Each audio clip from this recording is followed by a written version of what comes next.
Privyet, ja na gaveru paruski. This is the Prince of Macedon doing a commentary video for Napoleon Total War multiplayer. I command the Russians, and my opponent is, who is it going to be, in command of the Prussians. We'll look at my Russian army first, you can just see it. Now we will look at the Prussian army, and you can see it as well. And we are fighting this battle on the Arcole map. And for this battle, the wisdom of Suvorov will guide my tactics. Let me do a time elapse here. After a few minutes, I sent all my horses charging into the enemy, way ahead of my infantry. But I'm going to hope that the speed of my cav will offset the defensive deployment of my opponent here. The mentality behind this attack is that speed is a force multiplier.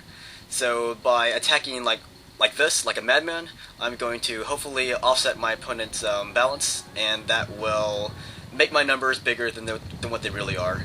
In any case, my opponent sees what I'm doing with the skirmishers, and he's going to take his general staff and also his lancers to attack my Cossacks, and he's also setting up his howitzers to launch at me. The goal of my cav charge was basically to cut a hole through his skirmishers and knock out his howitzers right away, but that is actually the secondary goal. The first goal is basically to off-balance my opponent's deployment, because right now you can see that he's not really sure where he should be. Should he be on this side of the bridge or on the other side? Right now his army is split in half, and while my cav is keeping his army busy and keeping his deployment semi-retarded, that means I'm bringing up my infantry intact. So here are his howitzers. He is setting them up, and I would love to break through that line of lancers and get right to those howitzers, but now my opponent is bringing out his cuirassiers, and he also has his general staff unit back there. But he's also bringing all of his infantry across the bridge as well, but they are slowly making their way across. But now he has his howitzers firing at my Cossacks. So my objective to take out his howitzers isn't going to succeed, but my objective of screwing up his deployment is succeeding right now. And yeah, during this process here, I am also bringing up my infantry. And if I can bring up my infantry in time, then I can capitalize on my opponent's hasty deployment here. Alright, so you guys know all about Suvorov from all my videos, but I can talk about little fun facts, I guess.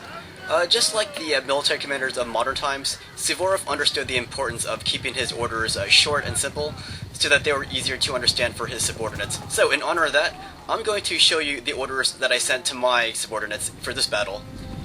So I'll let you read them. Yeah, so here are my standing orders to my army. To my cav, charge enemy and kill. To my infantry, charge enemy and kill. And to my general staff, just die. So those are my orders. I hope they were easy to understand, short and simple. And you can see my cav is doing a good job of following their orders. And it looks like my general is trying to die, but he hasn't quite died just yet, so I'm not sure why he's disobeying my orders right now. And as for my infantry, they're a little hesitant in following my orders, but I'll blame that on their lack of exercise. Yeah, if you'll notice here, you can see just how far my infantry is lagging behind. That is such disobedience. But yeah, my opponent's going to pull his cuirassiers behind his infantry, because he sees my guys charging right at them. So, without stopping to fire, I'm just going to charge into his first line of infantry here. And because this area is so congested, my opponent can only afford to squeeze in two units of infantry to oppose my charge here. And here you can see I decreased the frontage of my infantry troops so that they were more compact and heavier.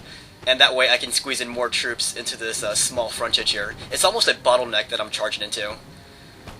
But I'm going to keep charging into these guys. And I'm going to hope that my guys were trained in the manner of Suvorov. Otherwise my guys are going to panic and die. But I'm no stranger to blood. So if my guys die, then oh well. So we're going to charge into this thick line of Prussians here. And you can see I tried to make my Russian lines just as thick. But anyways, I'm just going to keep charging here and hope that we break through so that I can get into his howitzers line and also into his general staff unit. And that'll break his morale. Look back here, one of my units came back from routing. And this brings up a nice little fun fact about Suvorov. Although he was the guy who instilled that no retreat mentality into the Russian army, there were actually cases where Suvorov would order a tactical withdrawal. But instead of telling his troops that they were withdrawing, he would tell them that they were searching for another way to attack. So he understood the importance of morale among his men, so he did his best to maintain that morale. In any case, you can see two of my units on my right flank are routing, and I believe that's where I put my my musketeers.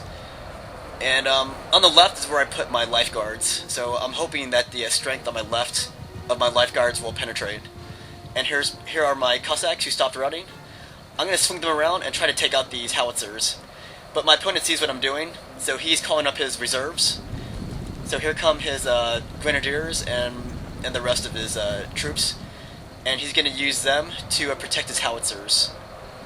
So I don't expect my cav charge to succeed, but what I am doing is I'm keeping those guys, his reserves, from reinforcing his front line here. So in either scenario, my opponent's getting screwed right now. So here we are. He is opposing my cav charge, and there's only like 16 guys in that unit. So really, this is really just a decoy force, because I'm keeping these guys away from the real fight. And at this point, his howitzers aren't really important anymore, because of how close my my dudes are to his Prussians. So I lost one of my units. I believe that was my Cossack squadron. And over here I'm breaking through with my musketeers. And you can see his cuirassiers have been sent in to plug the line. But in a grindy fight like this, his cuirassiers aren't going to be as effective as his infantry. So you can see his Prussian flags are starting to break. And his howitzers are starting to withdraw. And right there is his general. And I'd love to kill his general. That would break the morale of those troops opposing my musketeers and my lifeguards. So my guys are doing their best to break this this Prussian line here.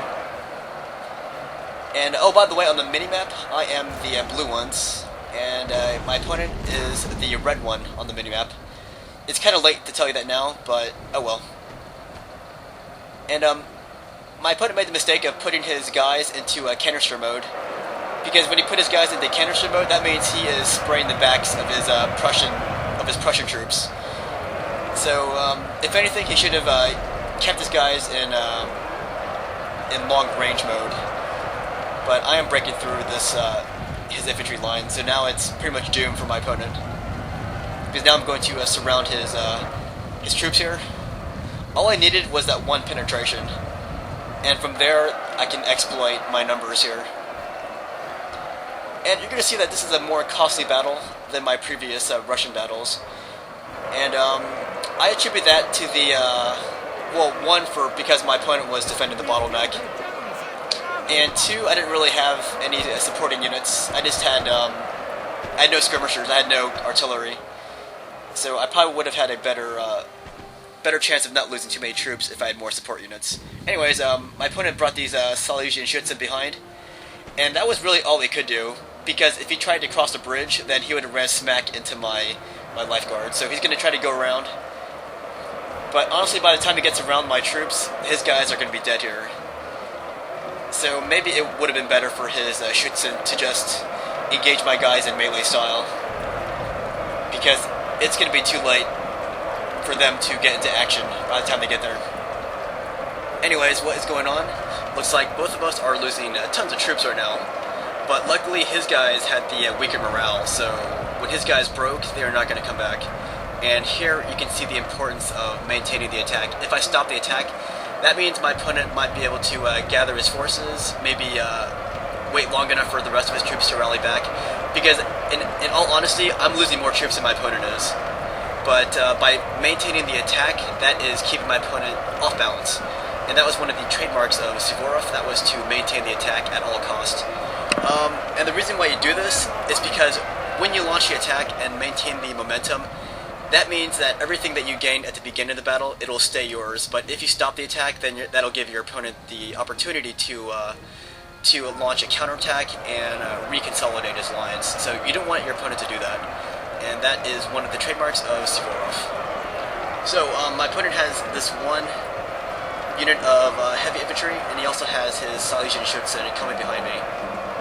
But since these guys are dead now, then I can shift the rest of my attention towards his last remaining unit, and that is his Schützen. So his guys are going to run across the bridge, and I'm going to take the rest of my guys and chase after his skirmishers, and I already have one advanced unit going at them right now.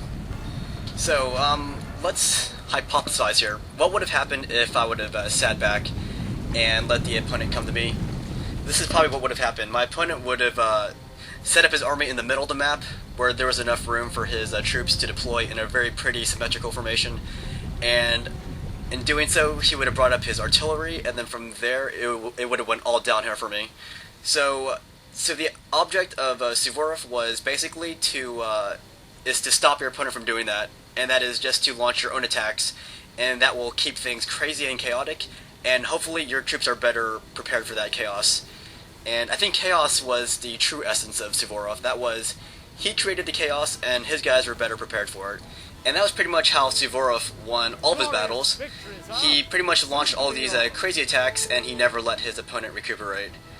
And it was all about exploit, exploit, exploit. Anyways, that's the end of the battle. Good game to my opponent. Hope you guys enjoyed.